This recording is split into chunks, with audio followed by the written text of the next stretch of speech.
bienvenue dans Viva Africa. Viva Africa, vous vous en doutez, très très riche aujourd'hui et ce pour plusieurs raisons. D'abord par la qualité de nos consultants, qui sont riches eux-mêmes, mais surtout leurs analyses.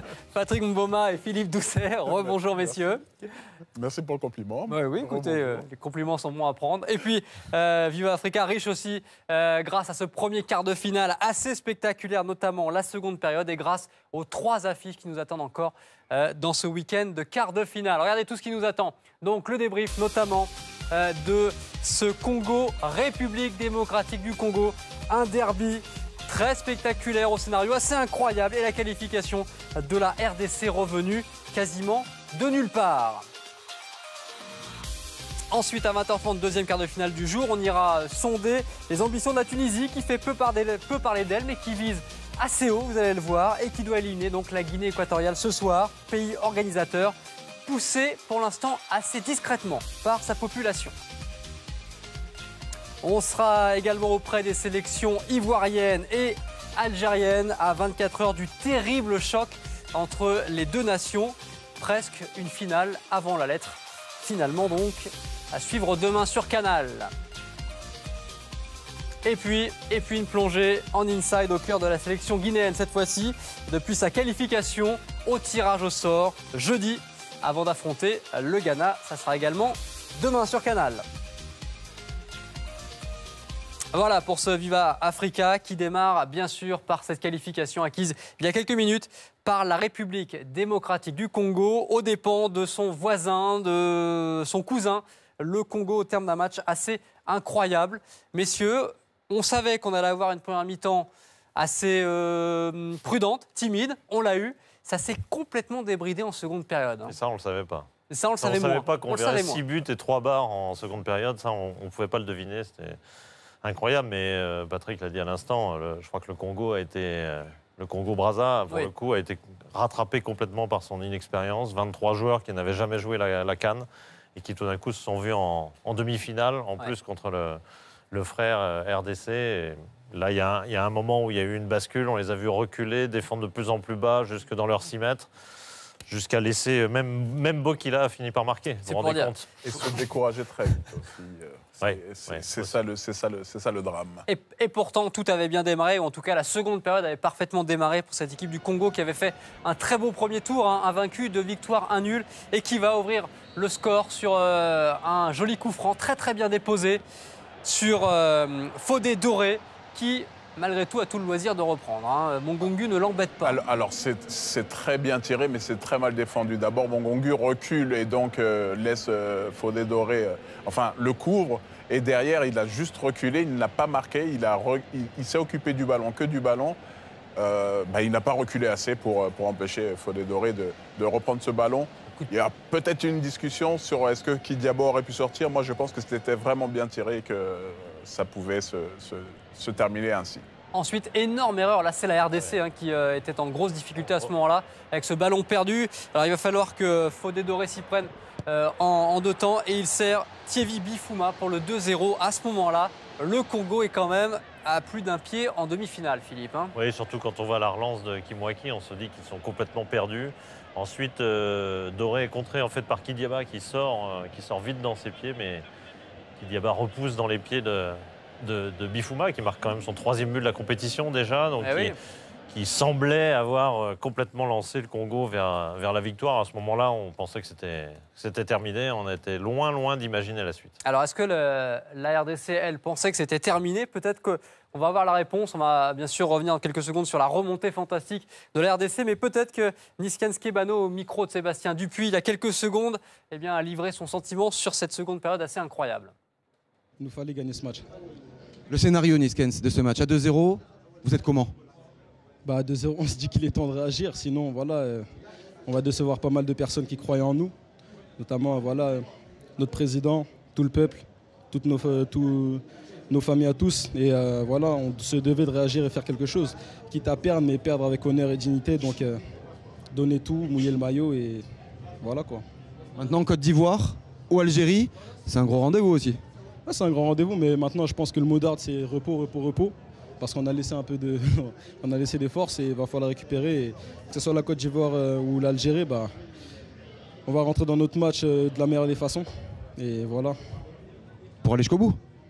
Pourquoi pas. Mais après, voilà, on sait, on va rester la tête sur les épaules. On sait que voilà, on n'est pas favori. On va se donner pour le match qui va arriver très vite. Et on va essayer d'avoir le meilleur résultat possible. Et voilà pour Niskens Kebano et cette qualification de la RDC avec le premier moment fort quand même de ces quarts de finale, c'est 25 minutes de folie. Petite comparaison, en 5h15, en comprenant le premier tour et la première mi-temps de ce match-là, la RDC n'avait marqué que 2 buts. Elle en a marqué ensuite 4 en 25 minutes. 25 minutes complètement imprévisibles. Alors, la chance qu'ils ont eue, vous êtes d'accord avec moi, c'est d'avoir marqué assez rapidement après le deuxième but du Congo, ce qui a permis finalement de revenir dans le match et de faire un petit peu douter les Congolais. But marqué grâce à l'accélération de Bolassi qui dépose ce ballon sur Mbokani, ça fait 2-1. Bravo à Bolassi qui déclenche tout. Moi j'estimais qu'il devait y avoir 2 joueurs décisifs et ce sont ces deux-là. Bolassi qu'on n'a pas assez vu dans cette compétition et Mbokani qui a fait un match pour moi très intéressant aujourd'hui. Je ne vais pas dire extraordinaire, mais il a vraiment pesé de tout son poids. On voit cette accélération, le pauvre Marvin Baudry ne peut pas revenir et derrière le très bon mouvement, c'est aussi pas très bien défendu encore une fois, mais Mbokani conclut facilement, d'apparence en tout cas. Et du coup la RDC est relancée et va en profiter avec Bokila qui a une première tentative. Le ballon lui revient, la deuxième elle est belle par contre. Ils défendent dans les 6 mètres, les joueurs du Congo, là, ils sont complètement pétrifiés. Là, ils ont peur, là, oui. Et Bokila, qui avait raté 5 ou 6 occasions à ce moment-là, a réussi enfin à frapper en force, comme il le fait souvent, mais cette fois-ci de façon bien placée. Mafumbi n'est pas très loin de la sortir, mais il la touche, mais insuffisamment. C'est surtout qu'ils défendent dans leurs 6 mètres. Alors ils ont peur, on voit une affluence, ils sont 6 contre 3, mais personne au contact. Ouais. Et ça, on peut être à 10 derrière si on ne fait pas de marquage. Ça sert à rien. Ouais. Autant être moins nombreux et faire du marquage. Et là, ils sont même le pas match a clairement tourné. Ouais. Là, ils sont même plus nombreux sur ce coup franc. Il est pratiquement tout seul. C'est Kebano pour Kimwaki. Kimwaki, ouais. Mais encore une fois, à la réception, oui, d'accord, mais regardez le marquage, il y a 3 blancs et ils sont nulle part. Et ils sont les rouges, les diables rouges, ils sont comme pétrifiés, épuisés peut-être, pétrifiés, je pense davantage. Ouais, ils sentent que le match est en train vraiment de leur échapper et qu'ils sont passés à côté d'une très belle histoire. Alors que rien n'est perdu à ce moment-là, et c'était à 2 partout, mais encore faut-il pouvoir revenir. Et puis le coup de grâce à la 90e avec Bienvenu Mbokani qui signe du coup un doublé. Il va y aller en 2 temps, mais il a le mérite d'y croire jusqu'au bout. Mais évidemment que celui-là est le plus prévisible des buts. En puissance, déjà, il prend la position par rapport aux défenseurs. Après, il tente l'extérieur. Il est heureux dans sa finition, mais dans l'ensemble de sa prestation, il méritait de finir en héros quelque part. Et je suis très content pour lui que ça puisse s'achever ainsi.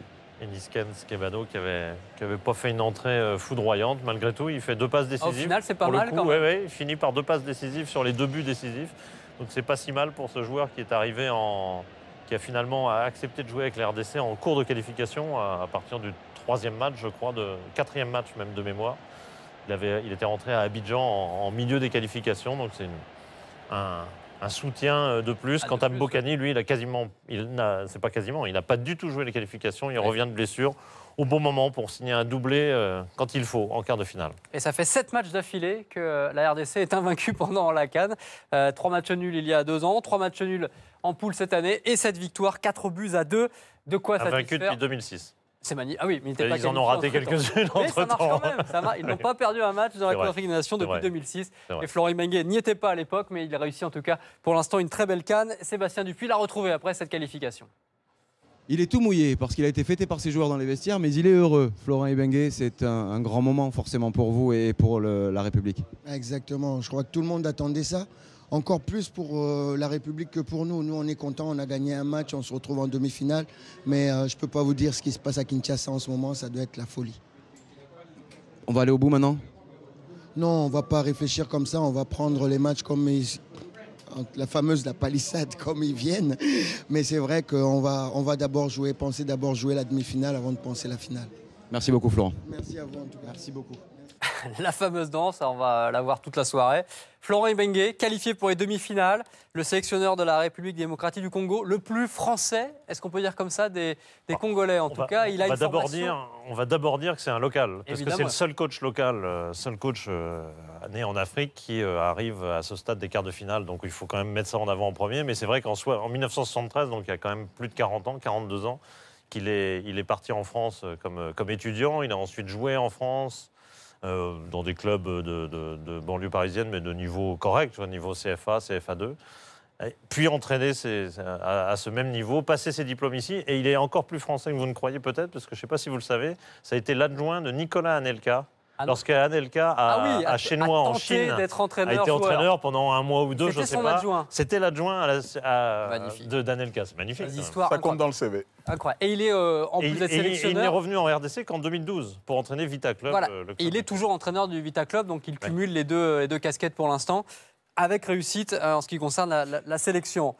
On va voir du côté du Congo comment la sélection, le Congo-Brésil, s'est écroulée en seconde période avec notamment un joueur... Brazzaville. J'ai dit quoi? Brésil, oui. C'était le sketch de Phil Darwin l'autre jour qui m'a perturbé. Fodé Doré, qui malheureusement pour lui symbolise un peu les deux côtés du Congo en seconde période. Il a marqué, il a été bon. Et là-dessus, il pouvait faire le 3-1 qui aurait été une grosse différence quand même. Je pense qu'il voit la sortie de Kidiaba qui a dû l'impressionner et il n'ose pas aller au contact du ballon. Alors il aurait peut-être marqué, ce serait peut-être pris Kidiaba, mais il aurait marqué. De toute façon, il est sorti en plus, le pauvre, de toute façon, blessé, effectivement. Et ce qui est terrible, c'est que c'est sur sa blessure, lorsqu'il était absent et non remplacé à ce moment-là, que la République démocratique du Congo a égalisé à 2 partout. Donc c'est presque quelque part l'homme clé côté congolais, Philippe. Il semble d'ailleurs que Claude Leroy était prêt à faire le changement bien avant et qu'ils ont beaucoup tardé au niveau de la table de marque. Je pense qu'en foot, on ne dit pas ça, mais enfin, en tout cas, autour du délégué. Ouais, ils ont beaucoup tardé à faire le changement. Est-ce que c'est ça qui amène le deuxième but? On ne va pas l'affirmer de façon aussi péremptoire, mais en tout cas, ils étaient à 10 au moment où ils ont pris le but de l'égalisation. Ça, c'est un fait. Un miracle est passé à côté finalement donc pour le Congo et Sébastien Dupuis a retrouvé le sélectionneur du Congo, Claude Leroy. Claude Leroy, on va revenir d'abord sur un des faits de ce match. C'est ce but encaissé alors que vous êtes à 10. On vous voit fou sur le banc avec Sébastien Migné. Qu'est-ce que vous en pensez? Vous avez tout raconté, c'est invraisemblable. L'arbitre, il va passer 1 minute avec le joueur qui est sur la civière. Il est docteur, l'arbitre, alors qu'il y a des docteurs, des ostéopathes autour du joueur. Lui, son seul boulot, j'espère que la CAF va quand même regarder un petit peu, son seul boulot, c'est de venir et de faire le changement, d'aider le jeu, d'aider les joueurs. Maintenant, il fait le... Or, c'est pour ça que j'étais fou furieux. Je lui dis, mais et si on prend un but? Il rigolait, il me disait, si vous continuez, il m'a dit textuellement, j'espère que si vous continuez, je vais vous faire attendre encore plus. Voilà, c'est le jeu dans lequel il... Ça, c'est pas normal. Alors, chapeau à la RDC, mais c'est vrai que ça se joue sur d'infinis détails. Un match de haut niveau, on a mené 2-0, on a manqué sur le premier but, on a manqué un peu de concentration, c'est peut-être un peu grisé, manque d'expérience, des jeunes joueurs. On était dans l'euphorie, j'avais beau les rappeler, de leur dire de se remettre en place. On a permis à ce moment-là, on les a pas fait douter assez longtemps, la RDC.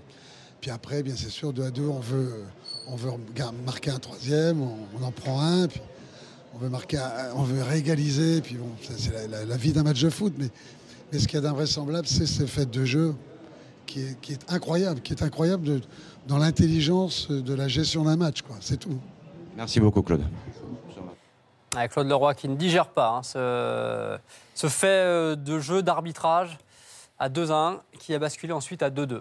Oui, non, on peut être triste pour lui. C'était sa 8e CAN, c'était peut-être l'exploit le plus retentissant parce qu'il a été en demi-finale et même en finale, évidemment, avec le Cameroun, le Ghana et des pays de ce calibre-là. Avec le Congo, ça aurait eu une résonance absolument exceptionnelle. C'est recevable, son argument, sa colère, là où c'est sur le coup de la déception? Oui, j'ai le sentiment qu'effectivement, ils ont été très très lents pour le faire, pour opérer le changement. Et... Il n'a pas non plus qu'il a expliqué qu'il avait perdu le match à cause de ça, mais que c'est un moment très important et sa colère, c'est là-dessus. Derrière, il a dit félicitations à la RDC. Je pense que c'est tout à fait louable, il faut aussi retenir cela.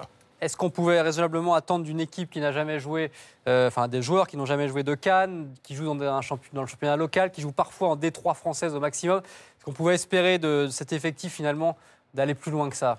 Est-ce que c'était raisonnable? Si la défense a craqué, il faut aussi rappeler ici que la plupart des joueurs de cette équipe, alors le gardien, on l'a dit, il est chômeur, il était en CFA. Enfin bon, il a quand même été formé à Lens. Il aurait dû signer à Lens si le club lensois n'avait pas eu les difficultés que l'on sait sur le plan financier. Oui.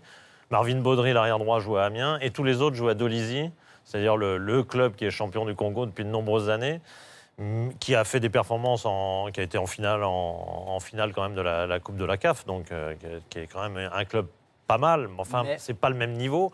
Et en plus, leur championnat est arrêté depuis le mois de juin, si vous voulez. Donc, ça fait beaucoup. Ça fait beaucoup. C'est-à-dire que le fameux roc dont nous parlait Prince Onyangé avant le match est redevenu sable, finalement, en seconde période.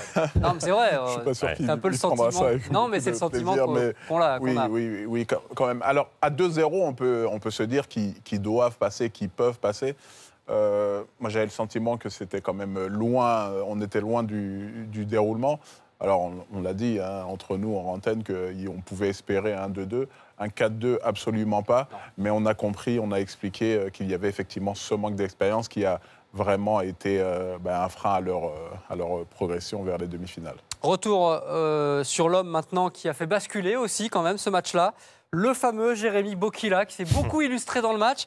Parfois pour des mauvaises raisons quand on est attaquant, c'est-à-dire ne pas marquer, mais qui a eu la foi de croire jusqu'au bout, parce que c'est vrai qu'il a eu beaucoup de tentatives et beaucoup de déchets finalement avant de libérer la RDC, mais que ce fut compliqué quand même, déjà en première période pour lui. Sur cette occasion, il savait que le ballon lui viendrait, le ballon lui vient très bien, et il manque sa frappe, pied droit sur pied gauche. Voilà, regardez le confort qu'il a pour frapper, il n'y a pas de marquage.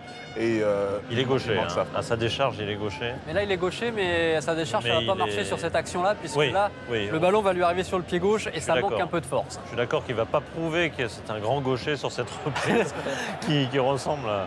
La frappe du droit était même plus dangereuse. Là, il ne veut que cadrer, et ce n'est pas suffisant. Ce plat du pied...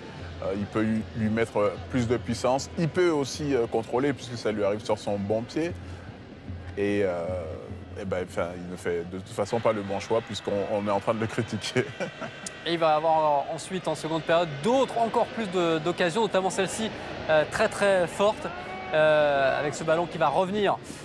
Donc oui, c'est un pénalty possible à la 46e minute sur lui. Là, ça aurait pu également basculer. De Bissiki, peut-être. Il est tiré, mais...